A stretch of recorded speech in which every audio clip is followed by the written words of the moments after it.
মনে করেন যে আমরা হলো বাচ্চা প্রায় হলো আর তিনটা ভাইয়ের ভিতরে মনে করেন যে এক ভাই মনে হয় যে ফুলই মনে হয় যে এদের হাতে মিল, হ্যাঁ তার হাতে বিধি বিয়ে দিয়েছে।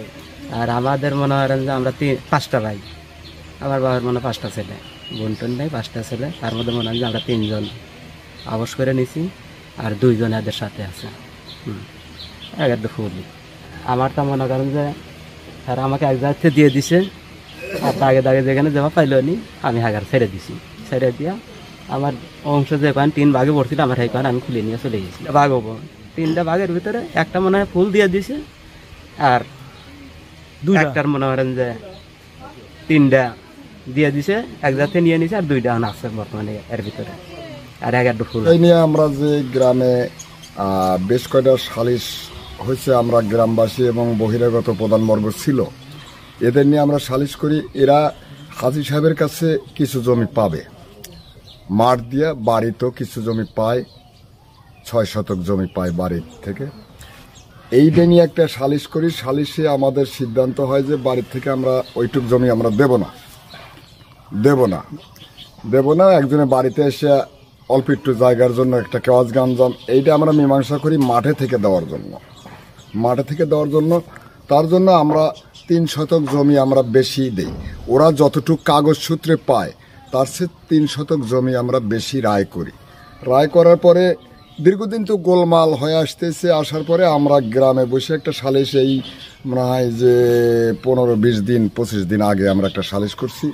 এই সালিশে 2 পক্ষই রাজি ছিল।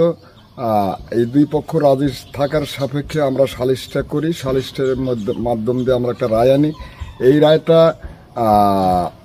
ওরা জমি পায় 16.5 শতক, সর্বমোট 16.5 শতক। আমরা রায় নিয়ে আসছি 18.5 শতক। এই 18 শতক জমি আমরা দিয়ে দেবো, তাও এক জায়গা থেকে। ওরা বিভিন্ন দাগে থেকে পায়, 14-15টা দাগ আছে, দাগের থেকে এই 16.5 শতক জমি পায়। কিন্তু আমরা খাওয়াবো তাদেরকে এক দাগের থেকে। তাহলে তাদেরও একটা সুবিধা, যারা পাবে তাদের একটা সুবিধা, এক জায়গা থেকে জমিটা পাইলে আবাদ করতে পারবে, চাষাবাদ করতে পারবে, সুবিধা হতে বেচতেও পারবে পরবর্তীতে। এই হিসাবে আমরা রায়টা আনছি।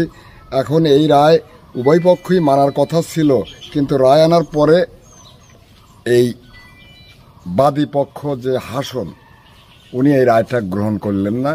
উনি সালিশের মাধ্যমে বললেন যে না, আমি এই রায় মানি না। এই না মানার শর্তে আমরা একটা সালিশনামা যে করছিলাম, সালিশে বৈঠকি সালিশ, ওই সালিশ আমরা সই স্বাক্ষর দিয়ে উভয় পক্ষকে আমরা এই সালিশনামার কাগজ দিয়ে দিছি যে তোমরা আইনগতভাবে, যেহেতু আমরা গ্রাম সালিশ করলাম মানল না, তাহলে তোমরা আইনগতভাবে যেটা পারো করো। আদালত আছে, বিভিন্ন জায়গায় আইন আছে, আইনের আশ্রয় নাও, আইনের জায়গায় করো। এই সুবাদে আজ বেশ কয়েকদিন হলো গোলমাল চলতেছে। এই গোলমালে আমি যদি বলি যে এই জায়গায় গোলমাল হয়েছে, তাও আমি জানি না। আমার বাড়িটা অনেক দূরে, ওই দক্ষিণ পাড়ায়। এই জায়গায় যে গোলমাল কখন হয় তাও জানি না, সব কথা তো আর আমাদের কানে যায় না। এখন আমরা এই অবস্থায় দেখতেছি একটা গড় উঠেছিল, এই গড়টা রাত্রিতে কারা ভাঙলো, আমি কিন্তু সত্য কথা যেটা বলতেছি, এদেরও আমার ভাঙা দেখি নাই, এদেরও ভাঙা দেখিনি। এখন কে বা কারা ভাঙছে আমি এটা বলতে পারবো না, যেহেতু আমি দেখি নাই, আমি এটা বলতে পারবো না। কিন্তু আমরা সালিশ করছি, সালিশের রায় যেটা সত্য ঘটনা, এরা যে জমি পাবে এটাও সত্য। কাগজ সূত্রে 12-14টা দাগে 16 শতক জমি পাবে। আমরা রায় আনছি 18.5 শতক জমি, তাদের একটু বেশি দেওয়ার জন্য। কিন্তু এই রায়টা মানে নাই, না মানার শর্তে এই আত্মকলহ। এখানে আমাদের জমিটা আমাদেরই, আমাদের বাড়ি। 100 বছর যাবত আমরা এখানে বাড়ি করে আসছি। এই খামারটাও দেখতে পাচ্ছেন, এটা আমাদেরই। তো কিছুদিন আগে ওরা জোর দখলভাবে আমাদের বাড়িতে ঘর ওঠানোর জন্য আসে, এবং কিছু সন্ত্রাস, এবং তারা নিজেরা এখানে যে দেখতে পাচ্ছেন খামারগুলা, এই খামারে প্রত্যেকটা ডাবে ফ্যান ছিল, মুরগি ছিল 2-3 হাজার, এবং খাদ্যর বস্তা ছিল। প্রত্যেকটা জিনিসই ওরা লুটপাট করে নিয়ে যায়, এবং তালামালা ভেঙে সবকিছু নিয়ে যায়। এখানে দেখতে পাচ্ছেন কিছু নাই, সবগুলো লাইট, ফ্যান। তারা হচ্ছে আমাদের বিবাদী পক্ষ, হাসন এবং আলামিন, পারভেজ, আর হচ্ছে আয়ব, সরার দিয়ে এবং তার বউ সহ সবাই আসে এবং সবকিছু নিয়ে চলে যায়।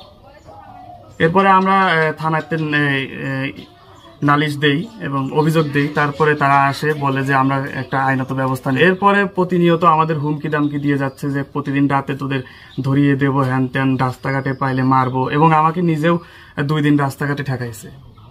আমি যদি কোনো জায়গায় যাই, পরীক্ষা দিতে যাই বা কোনো জায়গায় গেলে আমাদের ঠেকায় এবং আমাদেরকে হুমকি দেয় মারধর করার জন্য। আমি সুষ্ঠু একটা মীমাংসা চাই, সুষ্ঠুভাবে, যে প্রতিনিয়ত এই হুমকির মুখে আমি থাকতে চাই না। মানে আমাদের জানের কোনো নিরাপত্তা নেই, সবসময় আমাদের বাড়ির ফ্যামিলিকে মানে সবসময় এসে আটক দেয়, মানে বাড়ির চারপাশে এসে মানে দা খন্তা সবকিছু নিয়ে ঘুরে মারার জন্য।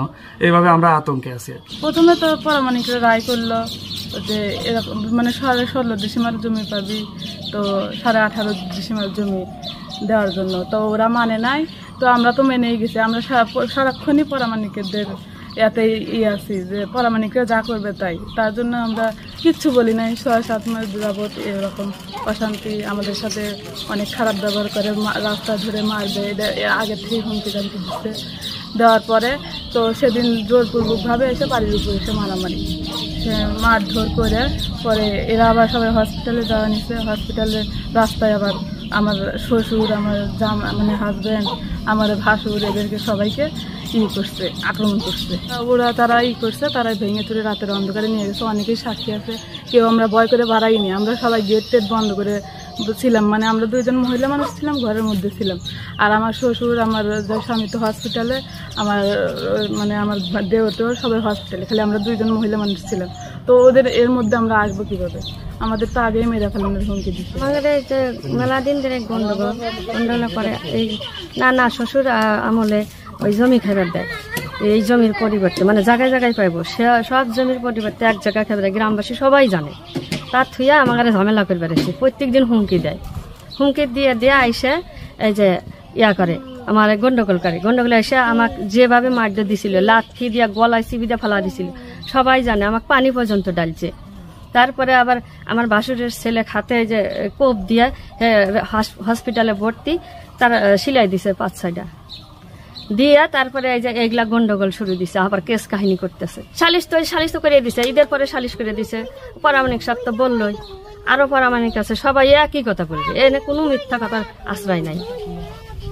অন্য বাড়ি থেকে এসে আমার বাড়ি এরকম দখল করে, জায়গা পাইবে নিজ দিয়ে কওলা করে নিছে, নিজ দিয়ে থুইয়া এসে বাড়ি পার হামলা করে।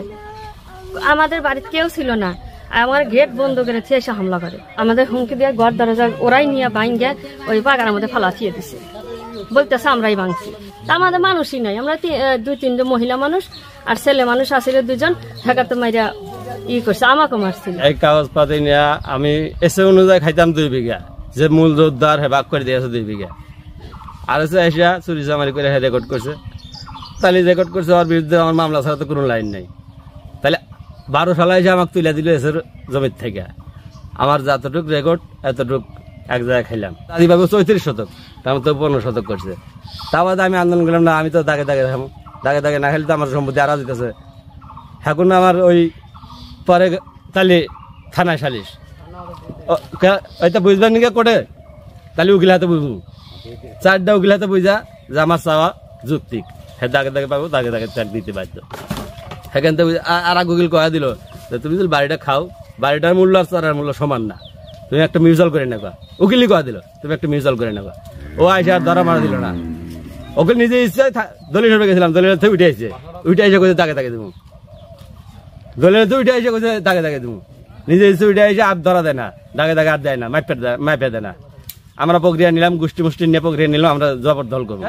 করলো কি থানায় সালিশ, থানায় সালিশে সেখানে উকিল্লা বসে সেখানে করলে না ওর চাওয়া অনযুক্তি না, ওর যেন পাবো হ্যাঁ কাগজ সেখানে দিয়ে আনবো। সমস্যা আমি দাগে দাগে খামু, আমি ঘর দৌড়ে এক জায়গায় মাইপা দিছে, মাইপা দেওয়ার পরেই হ্যাঁ আমাকে অন্ত উচ্ছেদ করার নিয়ে ওই প্রক্রিয়া নিছে এবং মাস্তান 2-3 বার মাস্তান নিয়ে এসে আমাকে ওই আক্রমণ করছে, আমার আক্রমণ করে হয়ে যায়। তাও আক্রমণ করে এখন ভাঙিয়ে নাই, ও টাকা দেয়, আমি কিছু টাকা দেই, আউটা যায়, ও বেশি টাকা দেয়, আমি কম টাকা দেই, আউটা যায়।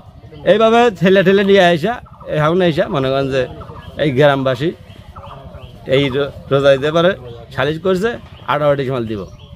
আমি তা মানি নাই, না মানার কারণে এই গ্রামবাসী মাতবার কিছু থানাতে জোটা তাহলে ভেঙে দাও এই ভেঙে দিছে, ভেঙে দিয়া মনে করেন যে আমাকে উচ্ছেদ করে দিয়েছে। দারোগা ফোন দিয়ে নিয়ে আসলাম, পরে নিয়ে এসে চালটা ঠিক আছিল, ঘরটা খারাপ আছিল, এখন কইছে যতটুকুই করছিস এই বন্ধু থাক, এরপর আর কিছু করিস না। রাত 12টা 12 এই চাল ভাঙছে। বিষয় হলো যে এই সমস্যাটা দীর্ঘদিন যাবৎ, আমি তো বাইরে থাকি, গ্রামে একটু যাওয়া আসা কম করি আর কি, তারপরেও এই সালিশটা আমি দীর্ঘ সময় করে আসি। আবার লাস্ট একটা সালিশ করছি আমি। এই জমি জমার বিষয়টা তার হলো কি দাদের সম্পত্তি, তো যেভাবে হোক তারা ওই ক্ষেত্রে তারা ওখানে দখলে গেছিল, তখন আমি ছিলাম না। ইতিপূর্বে গ্রামের যারা প্রধান ছিল তারা অনেকগুলো সালিশি করছে এই বিষয়ে, বিভিন্ন সময় বিভিন্ন রায় আইছে, হয়তো বা একজনের পক্ষে গেছে সে মানে নাই, আর আদালত সে মানে নাই। তারপরে এক পর্যায়ে এই সালিশটা আমি থানায় করছি, আমি নিজে আহ্বায়ক ছিলাম। ওই থানায় যখন রায় দিল যে দাগে দাগে জমি নেব, তো ওই সময় থানা থেকে লিখিতভাবে রায় দিয়ে দিল যে তোমার দাগে দাগে যা জমি নিয়ে নেও। পরে এক সময় গ্রাম প্রধান যারা আছে, ইউপির মেম্বার আছে, তারা সাথে থেকেই দাগে দাগে মেপে দেওয়া হয়। তখন ওই দাগে দাগে মেপে দেওয়ার পরে এই মাপটা স্থগিত থাকে আর কি। এক পর্যায়ে গ্রামে যারা মাতব্বর আছে বা গোষ্ঠীর লোকজন আছে তারা যায় ওখানে জবরদখল করে আর কি, ঘর বাড়ি তোলে। পরে দেখা যাচ্ছে এক সময় আবার বিভিন্ন সময় মানবিক দিক থেকে গ্রাম যারা প্রধান আছে তারা সিদ্ধান্ত নিল যে গ্রামে বাড়ির মধ্যে একটা বাড়ি করা কীরকম দেখা যায়, তাহলে ওই জমির বিনিময়ে আমরা অন্য কোথাও একটু বেশি কিছু দিয়া মীমাংসা করে দিই। এরকম পর্যায়ে আমরা একটা সালিশ করছিলাম, সেই সালিশটা হয়তো আর পক্ষে হয় নাই বা রায়টা মন মতো হয় না, যার কারণে সে মানে নাই যে আসলে জমির দাম অনেক, সেই জমির তুলনায় তার রায়টা মন মতো হয় নাই, যার কারণে সে মানে নাই। দীর্ঘদিন তারপরেও কথা চলছিল যে না মীমাংসা হবে, বেশি দিয়ে আমরা চড়া বিদ্যুৎ দিয়ে দেবো। এমন তো অবস্থায় মানে আমি তো ঢাকায় ছিলাম, আমাকে ফোন দিল উল্লাবার থানার দারোগা যে ভাই আপনি কোথায়? বললাম আমি তো ঢাকায় রয়েছি। তো ভাই আপনার গ্রামে জ্ঞানজাম চলতেছে, তাহলে বিষয়টা দেখেন। তো শুনি আমি, তারপর আমি তো ওই অবস্থায় চলে আসলাম, এসে দেখি যে রাত্রেই তারা দিন একটু জ্ঞানজাম হয়েছে, রাত্রে আবার ঘরে বাড়ি ভেঙে হয়তো জায়গায় ছিন্ন বিচ্ছিন্ন অবস্থায় ফালাচ্ছে, তা দেখে এসেছেন চিত্র এই হলো। আর লাস্ট সালিশ যেটা করা হয়েছিল সেটা সালিশটা আমাকে দিছে কি সেটাও আমি জানি না। চাচ্ছি যে আসলে জিনিসটা এই কেস কাছারি মামলা মোকদ্দমা না করে, যেহেতু নিজেদের ভিতরেই সেও পণ না এও পণ না, আত্মীয়তা, তারপরেও একই মহল্লার মানুষ, যেহেতু আমি চাচ্ছি যে উভয় বৈশা একটা সুষ্ঠু সমাধান, সেটা যদি দাগে দাগে যদি দেওয়া সম্ভব হয় দাগে দাগে দিবে। আর যদি মানবিক দিক থেকে মনে হয় যে না একজনের বাড়িতে আর একজন বসবাস কীরকম দেখা যায়, সেক্ষেত্রে যদি বসে আলোচনা করে আমরা যদি এক জায়গায় বেশি করে কিছু দিতে পারি, তাহলে আমার মনে হয় এটাই বেশি ভালো হয়।